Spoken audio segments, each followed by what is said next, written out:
Sebagai penggemar game sepak bola dalam 2 dekade terakhir, nama Jan Koller tentu tidak asing bila berharap punya striker yang jago dalam urusan menyundul bola.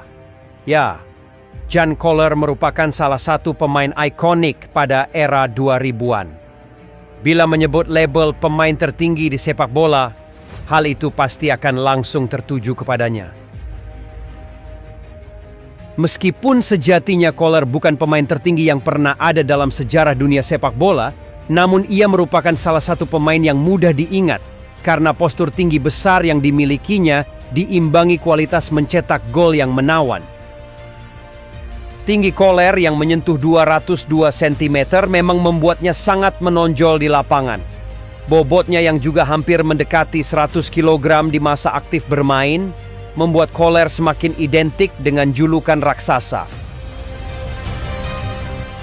Dengan tubuh yang tinggi besar itu, tentu akselerasi dan kecepatan Koller tidak sekencang penyerang dengan tubuh yang lebih pendek darinya. Namun jangan sangsikan kemampuan Koller tatkala bola ada di kakinya. Ia bisa menggiring bola dengan sangat baik hingga sampai masuk ke kotak penalti lawan sebelum melepas tendangan keras yang mampu mengoyak jala lawan.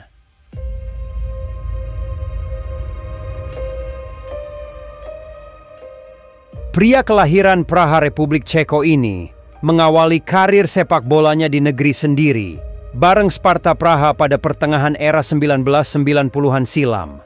Namun posisi awal yang diperankan oleh Koller saat itu bukanlah sebagai striker melainkan menjadi seorang kiper. Namun bersama kesebelasan raksasa Republik Ceko ini pula, ia dialihfungsikan sebagai penyerang. Keputusan tim pelatih Sparta ternyata tidak salah. Pasalnya Koller justru berhasil menunjukkan potensi hebatnya di posisi barunya itu.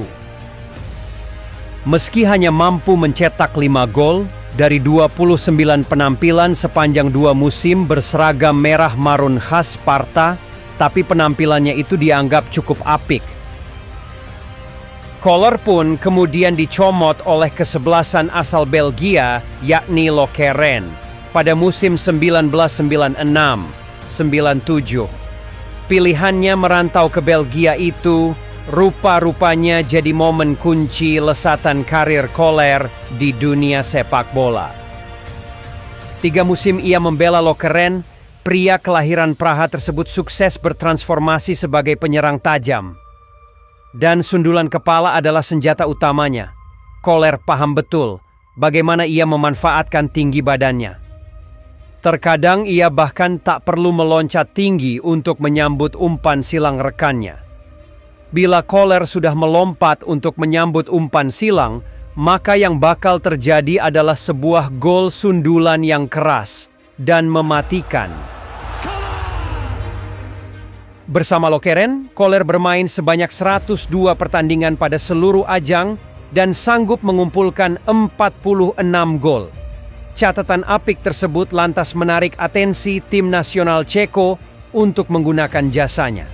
Uniknya lagi, debut perdana Koller dengan seragam timnas dilakoninya saat berjumpa timnas Belgia di Brussels pada 9 Februari 1999. Setelah tampil memukau bersama Lokeren, ia pun memikat perhatian salah satu kesebelasan besar Belgia, yakni Anderlecht. Pada musim panas 1999-2000, Koller pun secara resmi diboyong ke Stadion Constant van den Stok. Bareng Anderlecht, Koller justru meledak. Kolaborasinya dengan Thomas Radzinski di sektor depan klub berkostum ungu itu amat beringas.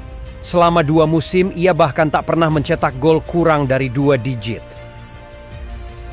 Sepasang titel Liga Pro Belgia dan Piala Super Belgia pun sukses ditambahkan ke dalam lemari trofi klub. Selain itu, Koller pun keluar sebagai top skor Liga Belgia sekaligus pemain terbaik Ceko pada tahun 1999 dan memenangi sepatu emas Belgia pada tahun 2000.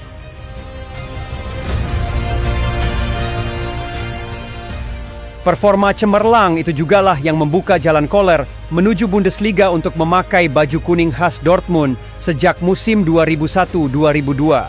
Ia datang ke Dortmund di tahun yang sama dengan rekan senegaranya yakni Thomas Rosicky yang juga bergabung ke klub yang bermarkas di Stadion Signal Iduna Park tersebut.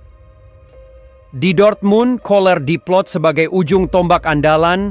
Pria ini sanggup jadi tumpuan utama di Schwarz-Gelben buat mencetak gol. Musim pertamanya pun berjalan cukup mulus setelah berhasil membawa Die Borussen mencaplok titel juara Bundesliga berkat kontribusi 11 golnya. Total 5 musim ia beraksi di Stadion Signal Iduna Park. Kohler mencatat 167 penampilan dan membungkus 73 gol. Dengan satu title Bundesliga yang digapai Dortmund pada musim 2001-2002 tersebut. Bisa dibilang, puncak emas karir seorang Kohler ditorehkan di Dortmund. Dan salah satu capaian terbaiknya ialah ketika berhasil membawa klub tersebut melaju sampai ke babak final Piala UEFA pada 2002. Ia bahkan mencetak gol di laga final itu.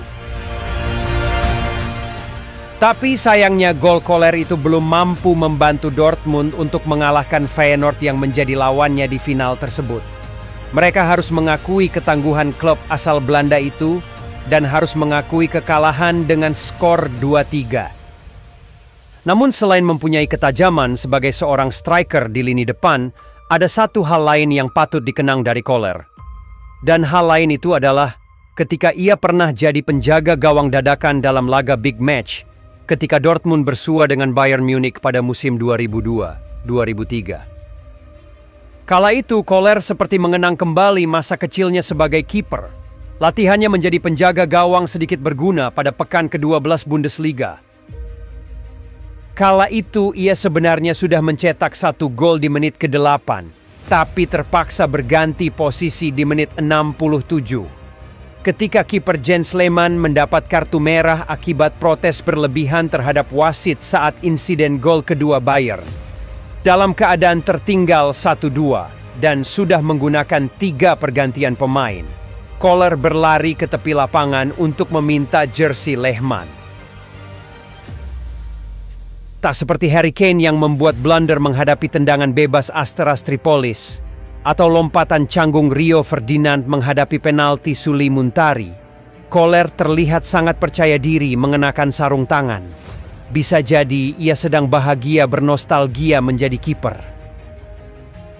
Dalam sisa 23 menit, Kohler berhasil mengamankan situasi one-on-one, memeluk tendangan keras Michael Ballack dari ujung kotak penalti.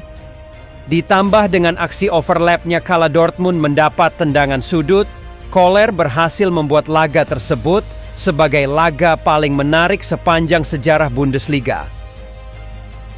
Dengan beberapa save yang terlihat seperti seorang kiper betulan, Kohler mendapat pujian dari khalayak.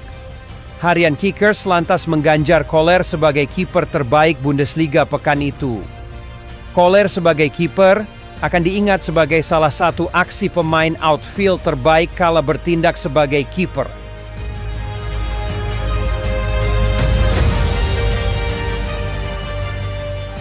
Setelah perjalanannya bersama Dortmund berakhir, Kohler kemudian bergabung dengan AS Monaco pada musim 2006-2007. Namun ia seolah kehilangan sentuhannya dalam mencetak gol. Kondisi serupa juga dialami sang pemain saat membela Nuremberg, Krylia Sovetov Samara, dan Cannes. Bersama tim yang disebut terakhir itu, Kohler pun menyudahi karir sepak bolanya di tahun 2011 silam. Hal itu dikarenakan cedera panjang yang ia derita, memaksa Kohler harus pensiun dari olahraga yang membesarkan namanya itu. Pensiunnya pemain dengan tinggi 202 cm ini diumumkan langsung dalam situs pribadinya. Menghentikan karir saya sangatlah tidak mudah. Saya sebenarnya telah mempertimbangkan lama. Saya melihat ke depan untuk apa masa depan saya dalam waktu dekat ini. Kendati demikian, nama sang pemain akan selalu dikenang sebagai salah satu penyerang ciamik di masanya. Tolok ukur bahwa Kohler tak sepatutnya hanya dikenal lewat sosok raksasanya saja adalah statusnya sebagai penyerang tersubur dalam sejarah Timnas Republik Ceko. Kohler membuktikan bahwa ia memang salah satu sosok striker sejati yang juga patut dinilai dari gol-golnya. Koller mencetak 55 gol untuk timnas Republik Ceko sepanjang karirnya.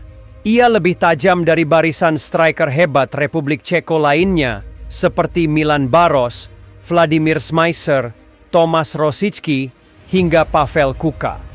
Umur rekor gol Koller sendiri sepertinya masih akan bertahan lama lantaran sejauh ini belum ada pemain aktif Republik Ceko yang memiliki gol mendekati Koller.